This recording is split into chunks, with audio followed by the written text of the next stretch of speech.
My phone buzzed on my desk in my Calgary office, the screen lighting up with a text that hit like a punch. "You're not worthy of coming to my engagement party," it read. I'm Zara Hussein, 30 years old, a cultural event planner who pours her heart into every project. I stared at the message, my stomach twisting. My own brother, Omar, the one I'd spent 3 months planning this perfect party for venue, catering, decorations, all on my dime, had just cut me out. His words stung, sharp, and cold, like he'd been waiting to say them. I'd been up late, sketching table settings, calling vendors, making sure his big day would shine. And now he didn't even want me there. I reread the text, my hands shaking. He didn't give a reason, just that I wasn't good enough. My first instinct was to call him, demand answers, but something stopped me. I put the phone down, took a breath, and smiled. A plan was forming. A week later, I'd be on a plane to Bali, leaving his precious party in the dust. And when that day fell apart, my phone would light up, with calls I wouldn't answer. But I'm getting ahead of myself. Let's go back to how this all started. Because trust me, it's a story you won't believe. If you've ever been betrayed by family, drop your story in the comments and hit that subscribe button to Minister of Revenge for more jaw-dropping drama. Omar's text still glared on my screen, cold as a work email. For 3 months, I'd poured my soul into planning his engagement party, every detail crafted to make his day perfect. I'd scoured Calgary for the ideal venue, landing on a swanky downtown hotel with a rooftop view of the city skyline. I spent late nights sketching table settings, blending rustic country vibes with elegant touches. Think copper lanterns with fairy lights, a nod to our Alberta roots. I called in favors to book Chef Ravi Singh's catering company, known for their mouth-watering Indian fusion spreads, and worked with Elena Ruiz to design custom decorations, from floral arches to engraved name cards. Mark Chen, the venue manager, became my go-to for logistics, ensuring every chair was in place. All this I did for free, because Omar's my brother. And family is supposed to mean something. I'd barely slept, juggling my day job as a cultural event planner with his party prep. My inbox overflowed with vendor contracts, my phone buzzing with confirmations, all to make his moment shine. And he repaid me with a text saying I wasn't worthy. My chest tightened, but I didn't cry. Instead, I dialed my mom, Fariha Hussein, hoping she'd see how unfair this was. "Mom, did you know about Omar's text?" I asked, my voice steady but sharp. Her pause told me everything. "Zara, it's his big day," she said, her tone soft but firm. "He's under a lot of stress. Don't make a fuss." I gripped the phone, stunned. She was taking his side, brushing off my hurt like it was nothing. I hung up, my mind racing. How could she dismiss me like that? I'd spent thousands of hours, not to mention my own money, to make this party flawless. I called Omar next, needing to hear it from him. "Omar, what's this about?" I said, keeping my cool. His voice came through, clipped and annoyed. "Look, Zara, my fiancé, Chloe Green, and her friends, they want a certain vibe. You don't fit it. It's not personal." Not personal. My blood boiled. I'd built this entire event from scratch, and now I was the outsider. He rambled on about limited seats, about keeping things exclusive, but every word felt like a jab. Chloe's influence was clear. She wanted her crowd front and center, and I was collateral damage. I pressed him, my voice rising. "I'm your sister, Omar. I've been killing myself for your party, and you're saying I don't belong." He sighed like I was the problem. "Zara, just drop it.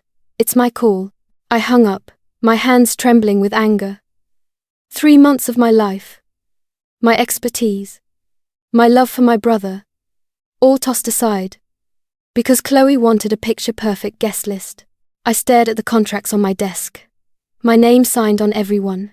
I could have fought harder, screamed, or begged, but a quiet resolve settled in.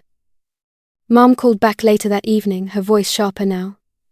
"Zara, you need to support your brother," she said. "This is about family, not your feelings." I almost laughed. Family?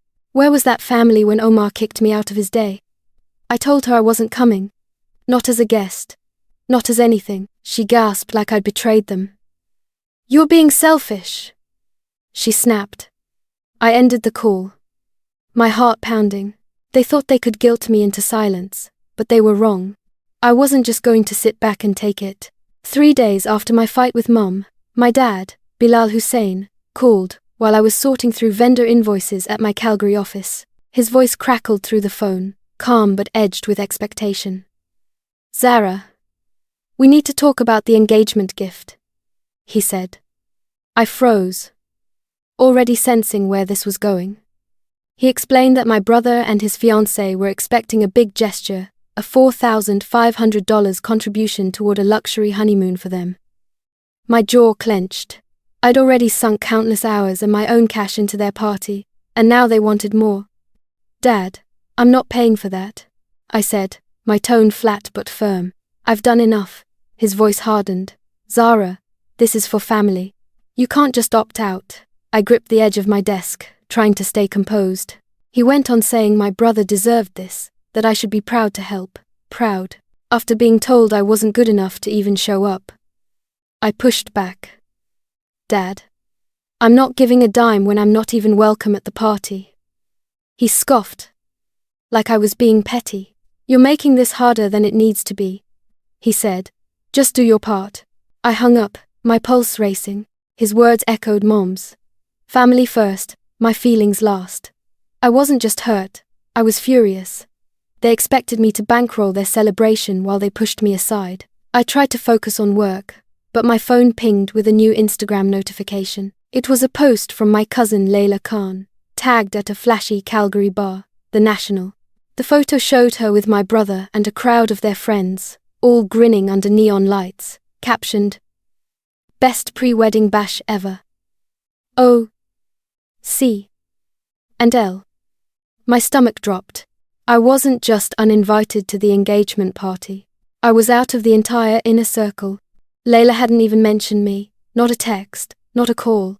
I clicked through the story, watching clips of them toasting, laughing, planning the big day I'd built from the ground up. Every smile felt like a slap.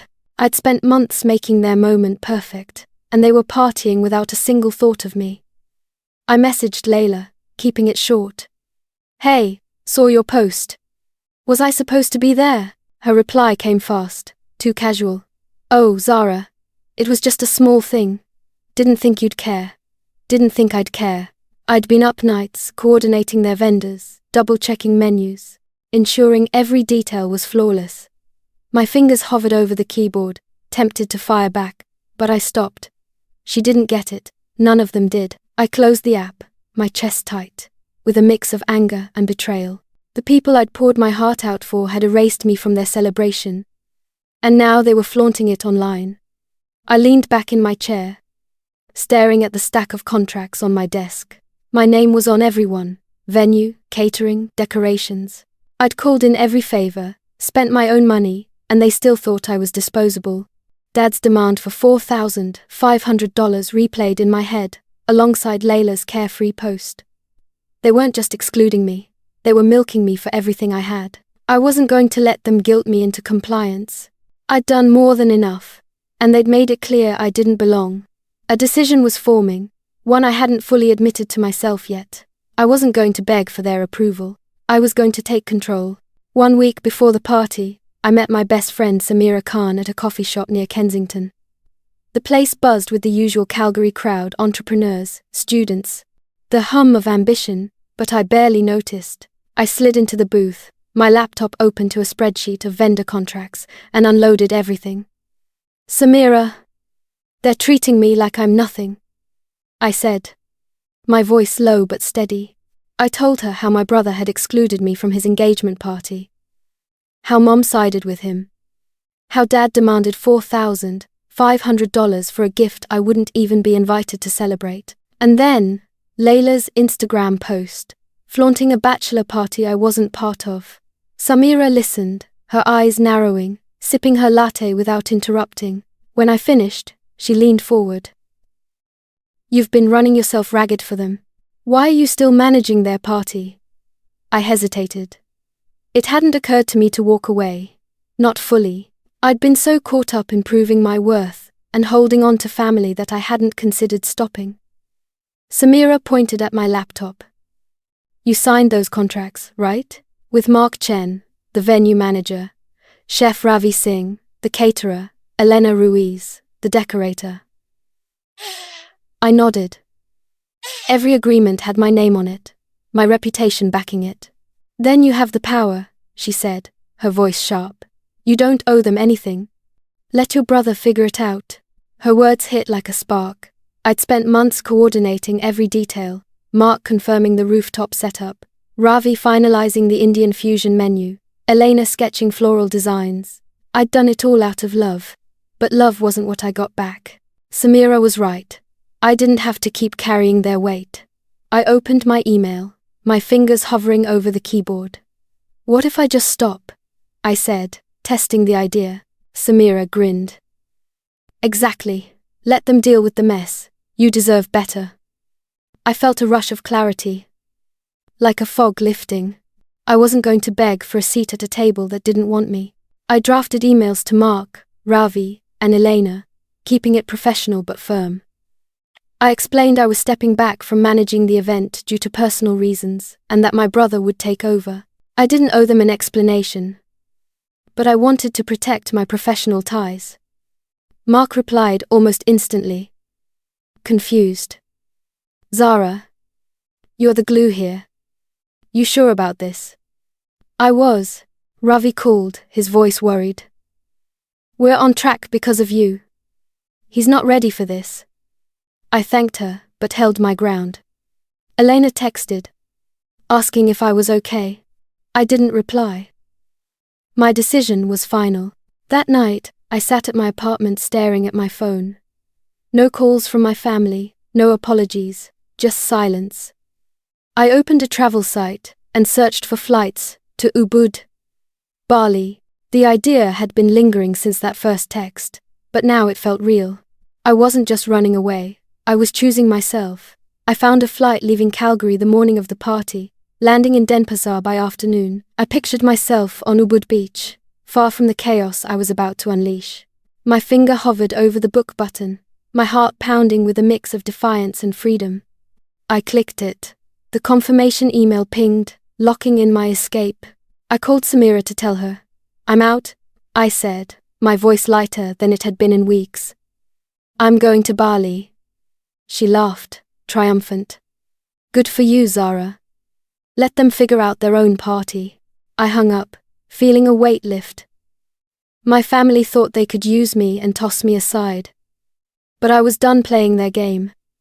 I wasn't just stepping back. I was walking away, leaving them to face the consequences of their choices. My phone stayed quiet, but I knew that wouldn't last. They'd realize soon enough what they'd lost. The morning of the party, I sat at Calgary International Airport sipping coffee. My boarding pass for Denpasar was tucked in my pocket, my suitcase packed for Ubud. The terminal buzzed with travelers, but I felt calm, almost weightless, knowing I'd walked away from my brother's chaos. I'd handed over the reins, and now it was his mess to handle. My phone stayed silent. No apologies, no last-minute pleas from my family. I wasn't surprised. They'd taken me for granted, and I was done waiting for them to care. Back in Calgary, the rooftop venue was unraveling. Mark Chen, the venue manager, called my brother early that morning, his voice tight with frustration. Without my oversight, the setup was a disaster. Half the tables lacked centerpieces. The floral arches I'd planned with Elena Ruiz were missing, replaced with cheap balloons that didn't match the exclusive vibe. Guests were arriving, and the staff was scrambling, unsure who was in charge. Mark tried reaching me, but I'd already told him I was out. Your brother's clueless, he texted. But I didn't respond. I'd warned them. Chef Ravi Singh, the caterer, faced his own nightmare. The Indian fusion menu I'd finalized samosas, butter chicken sliders. Kulfi was botched. Without my coordination, the wrong dishes arrived. Cold spring rolls, instead of hot entrees. No desserts. And a mix-up with the vegetarian options. Guests grumbled, posting complaints on social media about tacky food at a supposedly exclusive event. Ravi left my brother a voicemail, her tone sharp. Zara had this under control. What happened? He didn't have an answer. He was drowning, trying to micromanage a team that no longer had a leader. Elena Ruiz, the decorator, was equally lost. The engraved name cards I designed were nowhere to be found, and the lighting setup was incomplete, leaving the rooftop dim and uninviting. Guests whispered about the half-finished decor, some leaving early. My brother and his fiancée were at the center of the storm, fielding complaints while trying to keep up appearances. Tensions boiled over. During a heated moment by the bar, she snapped at him, her voice carrying over the crowd. "This is your fault. You said you could handle it." He fired back, blaming her for pushing me out. Their argument escalated, guests staring as the perfect couple unraveled in front of everyone. My phone started buzzing as I waited at the gate. First, a text from Mum. "Zara, the party's a mess. Call me." Then, "Dad, where are you? Fix this." My brother sent a string of messages, each more desperate. "Zara, the vendors are freaking out. You need to help."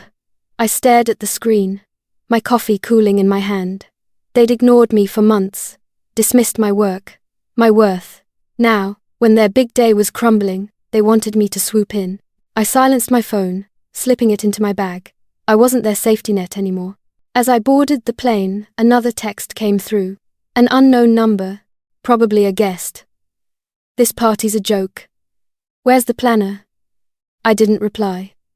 The flight attendant announced takeoff, and I leaned back, picturing the chaos unfolding miles away. My brother and his fiancée were likely still arguing, their voices drowned out by complaints. Mark, Ravi, and Elena were probably scrambling to salvage what they could, but without my direction, it was hopeless.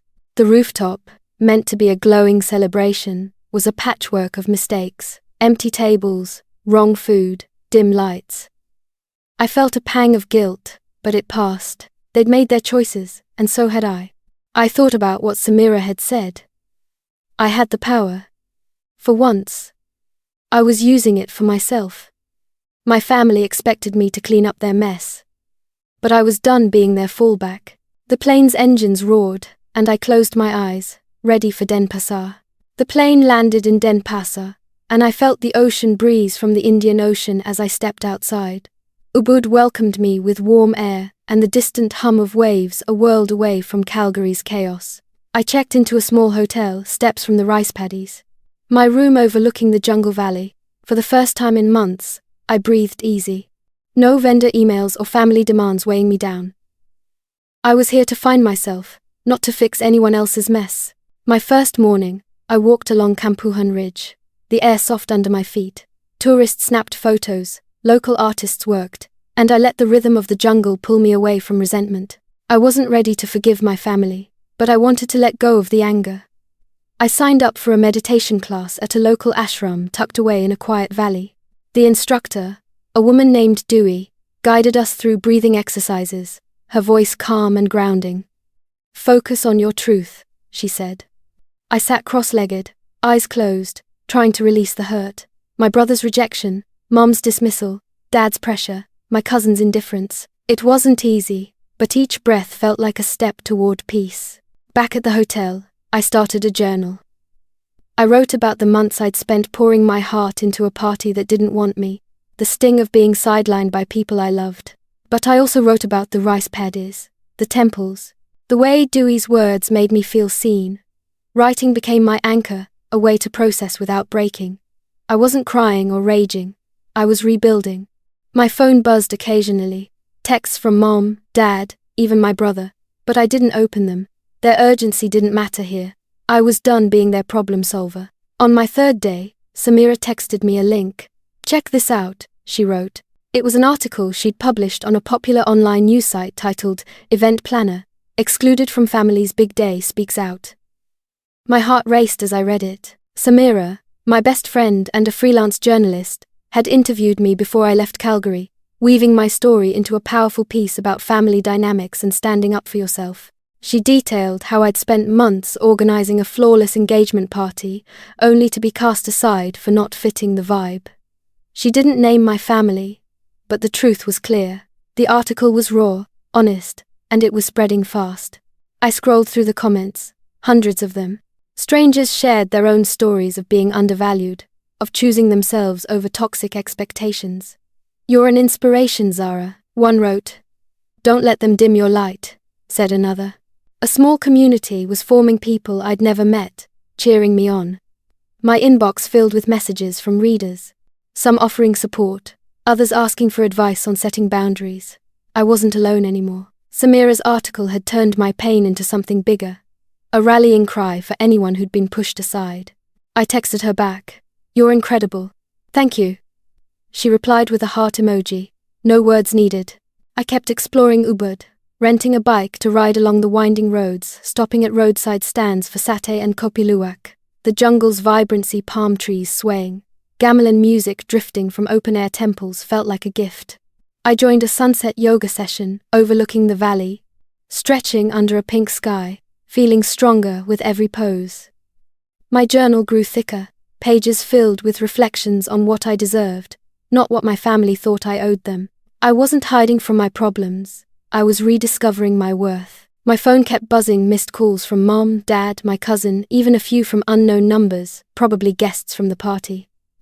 I didn't answer. Their messages piled up, but I didn't care to read them. I'd spent too long trying to please them, and now I was choosing me. Samira's article had shown me that my story mattered, that I wasn't wrong for walking away. The support from strangers online felt more real than my family's last-minute desperation. I wasn't ready to confront them, and maybe I never would be. For now, Ubud was enough. 2 weeks after my trip, I returned to Calgary. My apartment as quiet and peaceful as when I'd left. Ubud had given me clarity, a chance to rebuild away from the weight of my family's expectations. I set my suitcase down, the faint scent of incense still clinging to my clothes, and checked my phone. A flood of notifications waited. Missed calls, texts, voicemails, mostly from Mom, Dad, and my cousin. I didn't open them. Their words couldn't undo what they'd done. I was ready to move forward, not backward. Samira called that evening, her voice brimming with news. "Zara, you won't believe what's happened," she said. She'd heard through mutual friends that my brother and his fiancée had called off their engagement. The disastrous party had been the breaking point, guests complaining about the lackluster setup, the wrong food, the dim lighting. Their argument that night, raw and public, exposed cracks that couldn't be mended. Chloe had walked out, blaming my brother for mishandling everything, while he blamed her for pushing me away. I listened, my heart steady, not surprised. They'd built their celebration on my work, then discarded me. Now they were facing the fallout. I didn't feel joy at their split, but I didn't feel guilt either. I'd given them everything, my time, my skills, my heart, and they'd thrown it away. Samira asked if I wanted to reach out, maybe talk to my brother. I shook my head, though she couldn't see it. "No," I said, "I'm done trying to fix things." She didn't push, just said she was proud of me. Her support, unlike my family's, was unwavering, a reminder of what real loyalty looked like. My family kept trying to reach me. Mom left voicemails, her tone softer now, asking to meet. Dad sent texts insisting we talk this out like adults. My cousin left a message, vague and half-hearted, mentioning the party's failure like it was my fault. I deleted them all. I'd spent years bending to their demands, sacrificing my peace to keep them happy. No more. I wasn't angry, just resolute. Cutting them off wasn't about spite. It was about protecting myself. I blocked their numbers one by one, feeling lighter with each tap. My apartment, once a place of stress and vendor calls, became my sanctuary. Samira's articles, still circulating online, changed everything. My inbox overflowed with inquiries from event planners across Calgary. Impressed by my story and my work, a local winter festival organizer wanted me to coordinate their spring event. A couple planning a wedding reached out, inspired by how I'd stood up for myself. Even a corporate client hosting a gala downtown asked for a consultation. I met them at a sleek office near the Bow River, pitching ideas for elegant setups with a global twist. They signed a contract on the spot, my biggest yet. Samira's words had turned my pain into opportunity, proving my worth to a world beyond my family. I started journaling again, not about hurt, but about growth. I wrote about the strength it took to walk away, to choose myself over people who didn't see my value. Each new contract felt like a validation, not just of my skills, but of my decision to stop begging for approval. I wasn't the same Zara who'd spent months on a party that didn't want her. I was someone who knew her worth, who built boundaries stronger than any floral arch I'd ever designed. Looking back, I saw the lesson clearly. Respecting myself meant letting go of those who didn't, family or not. My brother, mum, dad, my cousin, they'd expected me to carry their weight, to stay silent when they pushed me out. I tried to be the perfect daughter, the perfect sister, but perfection came at too high a cost. Walking away wasn't easy, but it was right. I didn't need their validation anymore. I had my work, my story, and a community of strangers who'd lifted me up when my family wouldn't. Self-respect, I learned, was the foundation of everything else. Without it, I'd still be chasing their approval, losing myself in the process.